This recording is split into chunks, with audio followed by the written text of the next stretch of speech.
अस्सलाम वालेकुम रहमतुल्लाहि व बरकातहू। प्यारे बच्चों, हम पढ़ रहे हैं 9वीं जमात का उर्दू और हमारा मौजू है दीवान मरहूम की याद में, जो शमीम अहमद शमीम का लिखा एक खाका है जो उन्होंने अपने एक दोस्त अब्दुल कादिर दीवान की याद में लिखा है।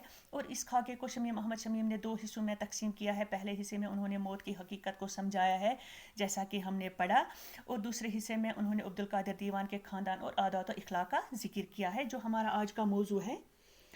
अब्दुल कादिर दीवान कौन थे, क्या थे और कहाँ रहते थे? इन सवालात का जवाब देना मेरे लिए आसान नहीं। वो कोई सियासी लीडर, मजहबी रहनुमा, अहले कलम या साहिब तसनीफ बुज़ुर्ग होते तो मैं उनके सियासी कारनामों, अदबी मोरकों और फ़िक्री रुझानात की तफसील बयान करके अपने दिल का बोझ हल्का करता। लेकिन वो तो एक ऐसी गुमनाम बल्कि बेनाम सी शख्सियत का नाम है जिससे सिर्फ उसके अजीज़ तरीन और करीब तरीन दोस्त ही आशना हैं।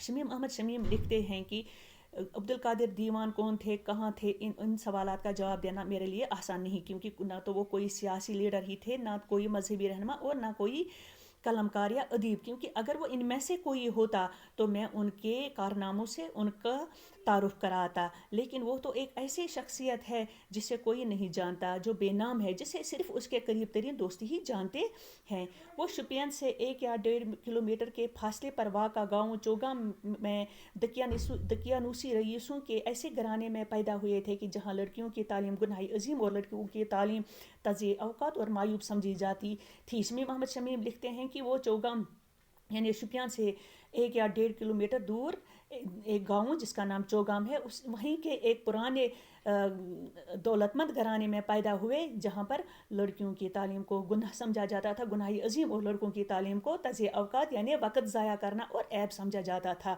लेकिन दीवान साहब को बचपन में ही किताबों की परियां उठाकर ले गई और ऐसी नज़र लगा दी कि वो सारी ज़िंदगी किताबों की वरक गर्दानी करता रहा।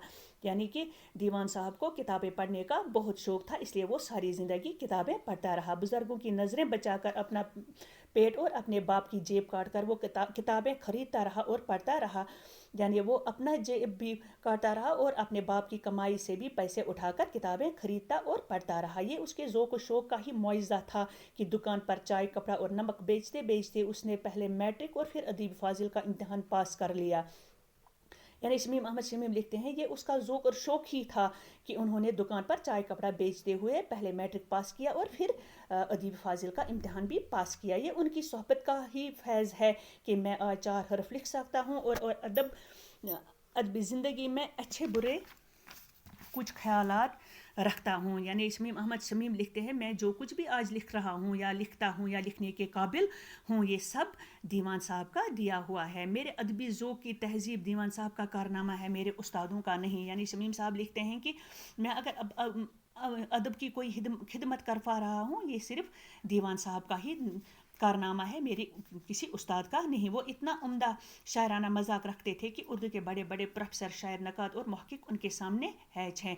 शमीम साहब को उनके जैसा कोई शायराना ज़ौक़ रखने वाला नज़र नहीं आता, क्योंकि उनके सामने कोई भी प्रोफेसर हो, शायर हो, उनके सामने निकम्मा और नाकारा ही है। वो हर साल अपने कारोबार के सिलसिले में दिल्ली आया करते थे और उनके आने के साथ ही दिल्ली की पब्लिक लाइब्रेरी के आर्जी मेंबर हो जाते। इस लाइब्रेरी से जितना इस्तिफ़ादा दीवान मरहूम ने किया है शायद ही किसी दूसरे ने किया होगा। यानी शमीम साहब लिखते हैं कि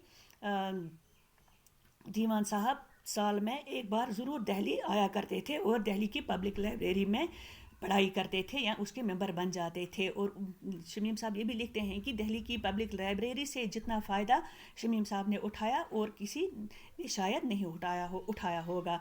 दीवान साहब का शुमार उन मादूदे चंद ताजरों में किया जा सकता है जो कारोबारी दुनिया की गलाजत में भी पाक व साफ रहते हैं। वो तिजारत में इतने खरे, सादकुल कौल और ईमानदार थे कि सिर्फ 26 साल की उम्र में उन्हें अपने इलाके में वो कामयाबी नसीब हो गई कि उन्हें बुज़ुर्गों की सफ़े अव्वल में जगह मिलने लगी।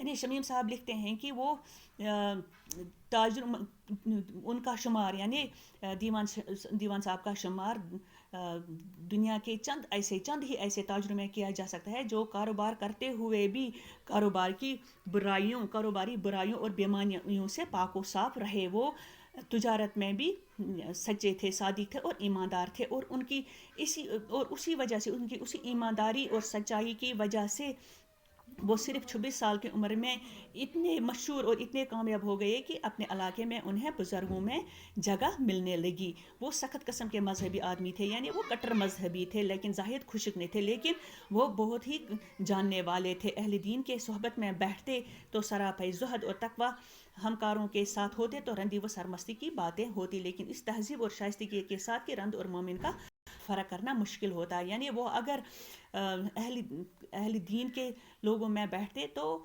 دینداری کی باتیں کرتے تھے تو یہ سمجھ میں آتا تھا کہ وہ کتنے پرہیزگار ہیں اور ان کو کتنا خدا کا خوف ہے. لیکن جب وہ اپنے دوستوں کی محفل میں بیٹھتے تو ان کے ساتھ ایسے مذاق مستی کرتے تو یہ سمجھنا مشکل ہو جاتا تھا کہ کیا یہ مومن ہیں بھی یا نہیں. تو انشاءاللہ باقی کل پڑھیں گے, تب تک کے لیے اللہ حافظ.